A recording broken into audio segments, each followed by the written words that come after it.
Students, मैं हूं राजेश कुमार और अपने चैनल पावर ऑफ साइंस पर मैं आप सबका स्वागत करता हूं। आइए बढ़ते हैं हम आज के लेक्चर की तरफ। बच्चों, अभी तक के पहले 3 लेक्चर्स में हमने यूनिट 1 इलेक्ट्रोस्टैटिक्स के पहले चैप्टर यानी कि इलेक्ट्रिक चार्जेस को कवर किया था। आज के लेक्चर 4 में हम सेकंड चैप्टर इलेक्ट्रिक फील्ड को स्टार्ट करने जा रहे हैं। स्टूडेंट्स, आज के लेक्चर में हम इन टॉपिक्स को कवर करेंगे। पहला टॉपिक है हमारा electric field and electric field intensity. Second topic हम करेंगे electric field due to a point charge. Third topic हम करेंगे electric field due to a system of charges and fourth topic हम करेंगे electric lines of force and last topic आज का रहेगा properties of lines of force. तो बच्चों, electrostatic के पहले चैप्टर में हमने इलेक्ट्रिक चार्जेस के बारे में पढ़ा था और हमने ये देखा था कि जब भी एक चार्ज के पास में किसी दूसरे चार्ज को हम लेके आते हैं तो ये एक दूसरे के ऊपर फोर्स लगाते हैं। अब क्या होता है कि जब एक चार्ज के पास में दूसरे चार्ज को मैं धीरे धीरे पास में लेके आ रहा हूं तो कुछ दूरी से ही एक चार्ज दूसरे चार्ज के ऊपर फोर्स लगाना स्टार्ट कर देता है। वो फोर्स अट्रैक्शन की भी हो सकती है और रिपल्शन की भी हो सकती है। तो आखिरकार ऐसा क्या कारण है कि बिना टच किए कुछ दूरी से ही वो दोनों एक दूसरे से इंटरेक्ट करना स्टार्ट हो गए? इसका रीजन क्या है कि चार्ज के चारों ओर का वो स्पेस जिसके अंदर कुछ ऐसी खास प्रॉपर्टी है जिसकी वजह से दूर से ही एक चार्ज दूसरे चार्ज के ऊपर फोर्स लगाना स्टार्ट कर देता है। तो ये जो स्पेस है चार्ज के चारों ओर का, उसमें क्या होता है? इलेक्ट्रिक फील्ड होता है। तो आज का हमारा जो टॉपिक है वो यही है कि इलेक्ट्रिक फील्ड क्या चीज होती है और इलेक्ट्रिक फील्ड इंटेंसिटी को कैसे मेजर करेंगे हम। तो आइए सबसे पहले देखते हैं कि इलेक्ट्रिक फील्ड होता क्या है। Electric field due to a charge is the space around the given charge, यानी गिवन चार्ज के चारों तरफ का ये वह स्पेस है in which electrostatic force due to charge can be experienced by any other charge. यानी कि एक चार्ज के कोई भी चार्ज हमें दिया हुआ है उसके चारों ओर का वो क्षेत्र, वो एरिया जिसके अंदर किसी दूसरे चार्ज को लाने के बाद वो चार्ज पहले वाले चार्ज से कुछ फोर्स महसूस करता है। तो वो जो क्षेत्र है, जो भी एरिया है जहां तक पहला चार्ज दूसरे चार्ज के ऊपर फोर्स लगा सकता है, तो वह जो एरिया है वो क्या कहलाता है? उसका इलेक्ट्रिक फील्ड कहलाता है। The presence of electric field around a charge cannot be detected unless another charge is brought towards it। तो ये जो पहला चार्ज है इसके द्वारा लगाई गई जो फोर्स है, जो इलेक्ट्रिक फील्ड है, उसको हम तब तक महसूस नहीं कर सकते जब तक हम किसी दूसरे चार्ज को ना लें। जैसे कि चुंबक के पास में अगर मैं कोई दूसरा चुंबक लाऊंगा या फिर लोहे की चीज या निकल की चीज, यानी कि मटेरियल, कोई मैं मैग्नेटिक मटेरियल अगर चुंबक के पास लेके आऊंगा तब तो उसके ऊपर फोर्स लगती है। अगर मैग्नेटिक मटेरियल नहीं होगा तो मैं चुंबक की फोर्स का पता नहीं लगा सकता, उसके मैग्नेटिक फील्ड का पता नहीं लगा सकता। तो ठीक उसी तरह से चार्ज के चारों ओर जो इलेक्ट्रिक फील्ड है उसका पता लगाने के लिए हमें एक दूसरे चार्ज की जरूरत पड़ेगी। तो जो ये दूसरा चार्ज है इसे हम कहते हैं टेस्ट चार्ज, और जो चार्ज जिसका इलेक्ट्रिक फील्ड हम स्टडी कर रहे हैं वो हमारा होगा source charge. When a test charge Q0 is placed near a charge Q, which is the source of electric field, an electrostatic force F will act on the test charge। तो जब एक test charge को एक source charge के पास में रखा जाता है तो टेस्ट चार्ज के ऊपर एक इलेक्ट्रोस्टैटिक फोर्स लगती है। Electric field at a point is measured in terms of electric field intensity. किसी भी पॉइंट के ऊपर जो इलेक्ट्रिक फील्ड है उसको हम इलेक्ट्रिक फील्ड इंटेंसिटी की टर्म में मेजर करते हैं। यानी कि इलेक्ट्रिक फील्ड इंटेंसिटी हमें किसी भी पॉइंट के ऊपर इलेक्ट्रिक फील्ड की स्ट्रेंथ बताता है कि कितनी है। Electric field intensity at a point in an electric field is defined as the force experienced by a unit positive charge kept at that point। तो किसी भी पॉइंट के ऊपर इलेक्ट्रिक फील्ड इंटेंसिटी को हम कैसे डिफाइन करेंगे? It is defined as the force experienced by unit positive charge kept at that point. यानी कि एक यूनिट पॉजिटिव चार्ज को उस पॉइंट पे रखने पे जितनी फोर्स वो एक्सपीरियंस करता है वो क्या कहलाती है? उसकी इलेक्ट्रिक फील्ड इंटेंसिटी कहलाती है।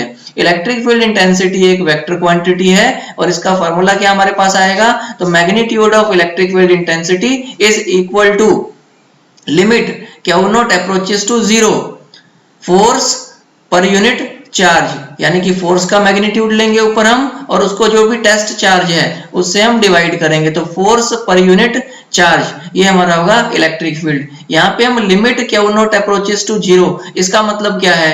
इसका मतलब ये है कि क्यू नॉट जो है वो क्या होना चाहिए, इनफाइनाइटसिमली स्मॉल पॉजिटिव टेस्ट चार्ज होना चाहिए।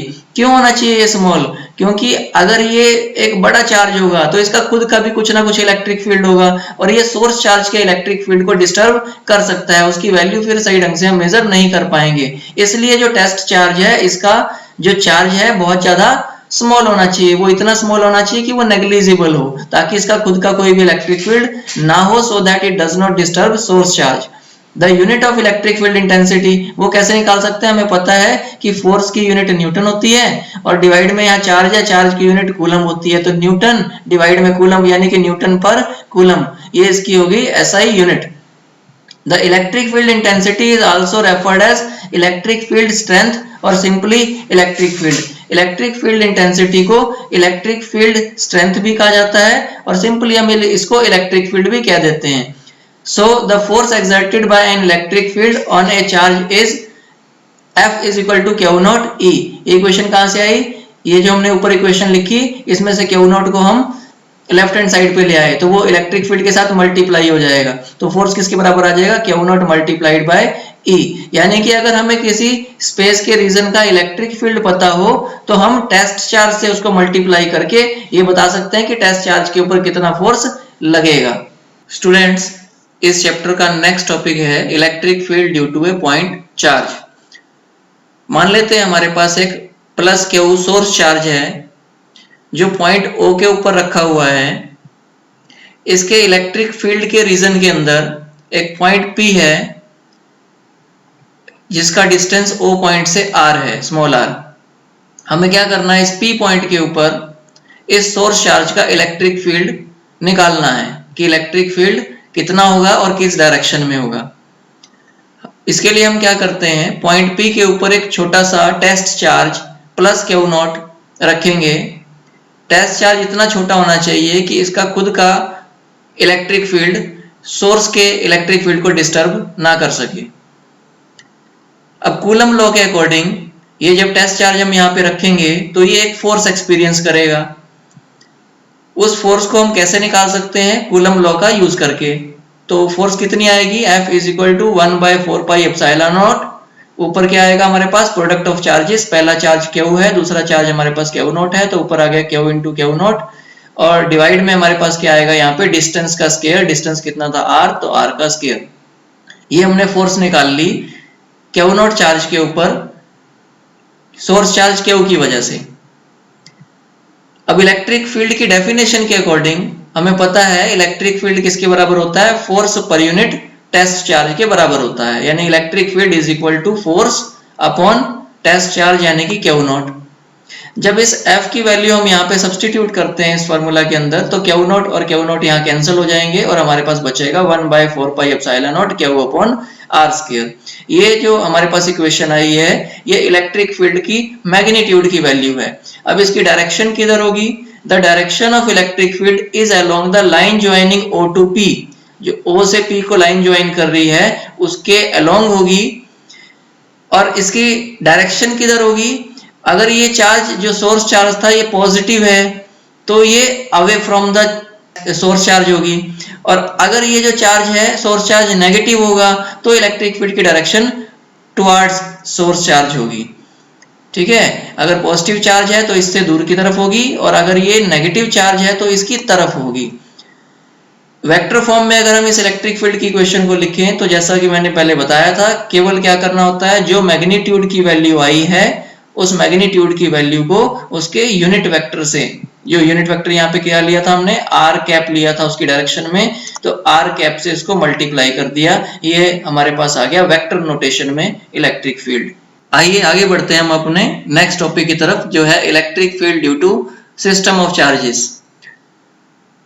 If there are a number of stationary charges, the net electric field intensity at a point is the vector sum of individual electric field due to each charge।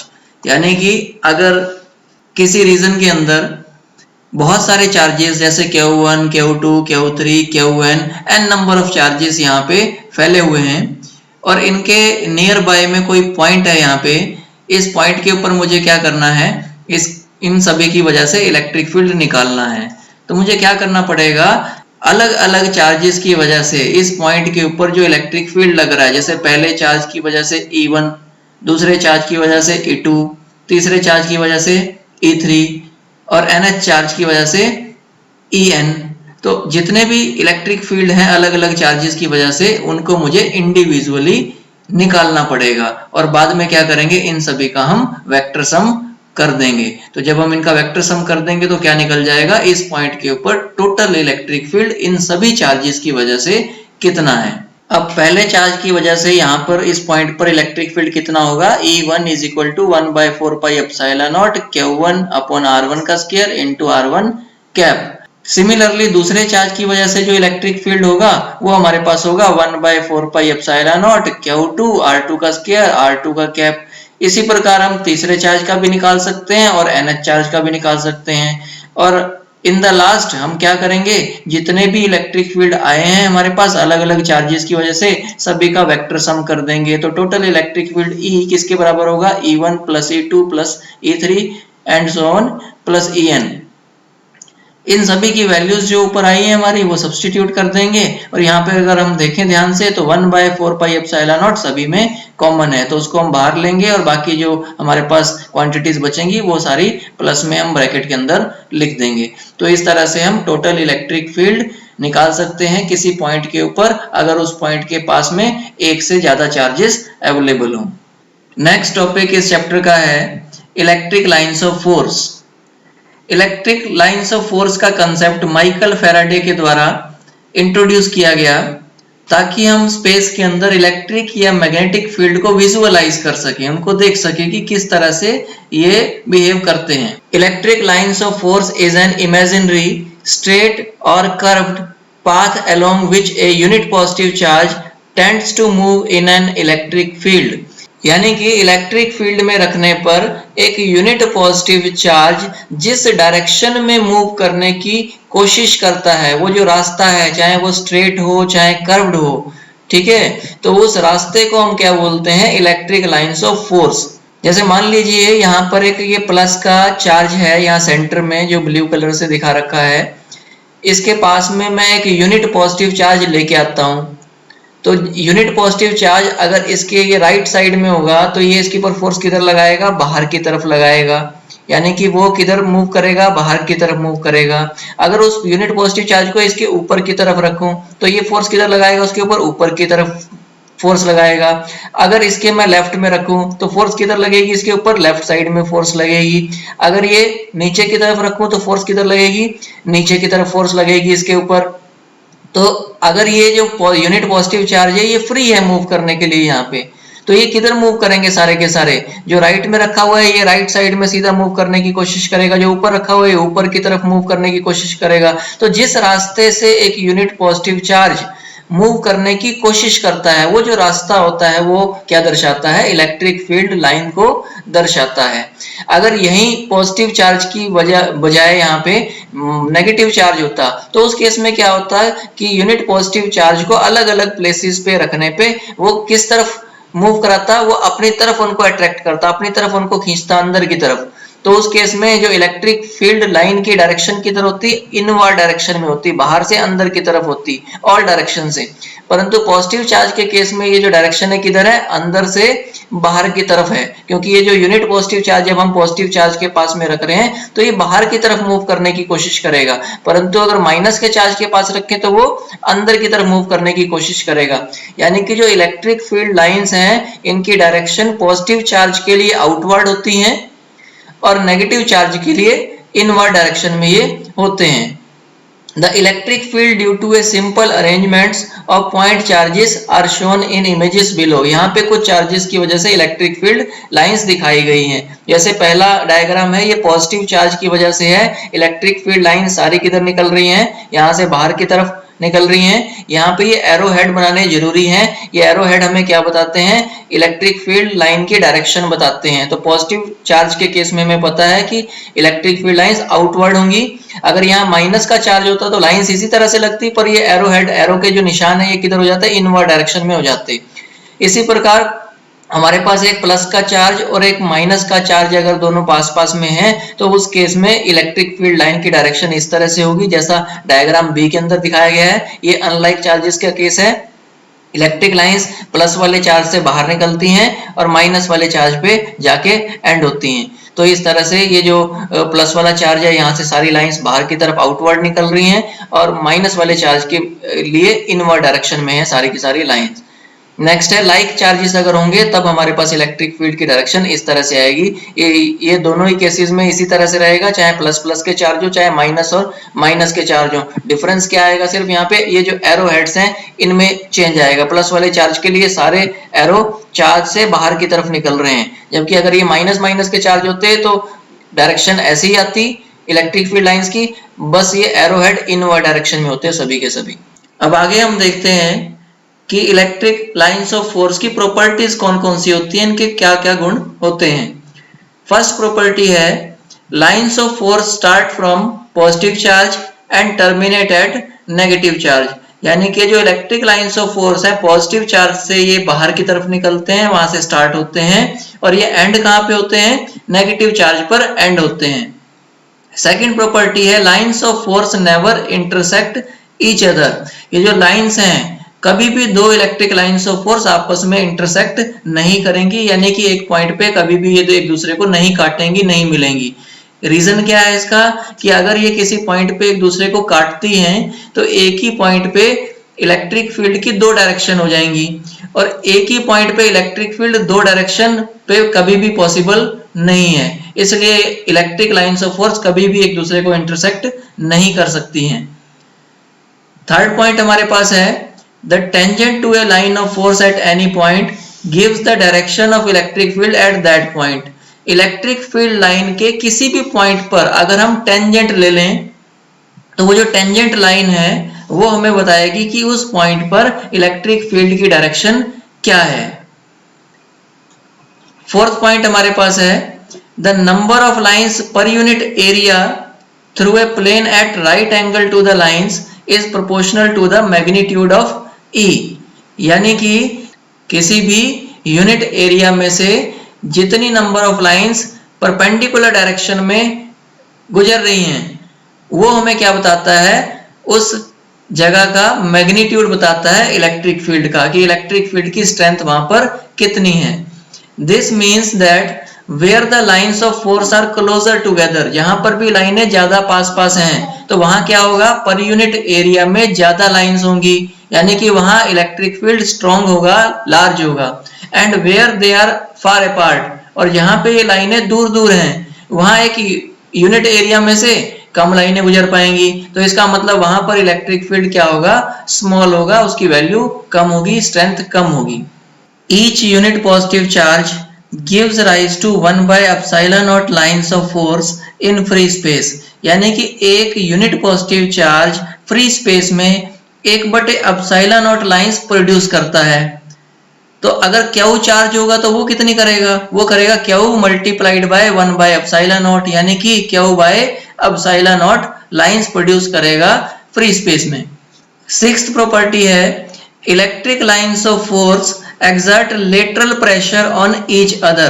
ये जो electric lines of force हैं तो वो एक दूसरे पर lateral pressure exert करती हैं। इसी वजह से क्या होता है कि जब हम दो चार्जेस को पास में लेके आते हैं, मान लेते हैं दो प्लस प्लस के चार्ज को हम पास में लेके आ रहे हैं, तो जैसे हम पास लाते हैं तो वो कुछ दूरी तक लाने के बाद एक दूसरे को रिपेल करना स्टार्ट कर देता है, कुछ दूर से ही रिपेल करना स्टार्ट कर देता है। वो किस कारण से करता है, इसी रीजन की वजह से, क्योंकि उनकी इलेक्ट्रिक लाइंस ऑफ फोर्स एक दूसरे के ऊपर दूर से ही फोर्स लगाना शुरू कर देती हैं, वो एक दूसरे के ऊपर प्रेशर एक्सर्ट करना शुरू कर देती हैं।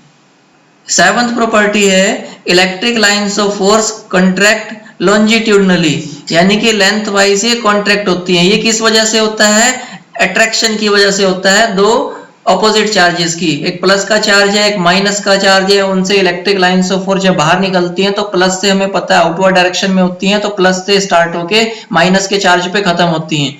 तो जब प्लस और माइनस के चार्ज एक दूसरे के पास पास में आते जाएंगे तो ये जो लाइन ऑफ फोर्स है उनकी लेंथ भी क्या होती जाएगी, वो छोटी होती जाएगी, क्योंकि प्लस से स्टार्ट होके माइनस पे वो लाइन खत्म हो रही है। तो ये किस वजह से हो रहा है? They contact longitudinally due to attraction between opposite charges.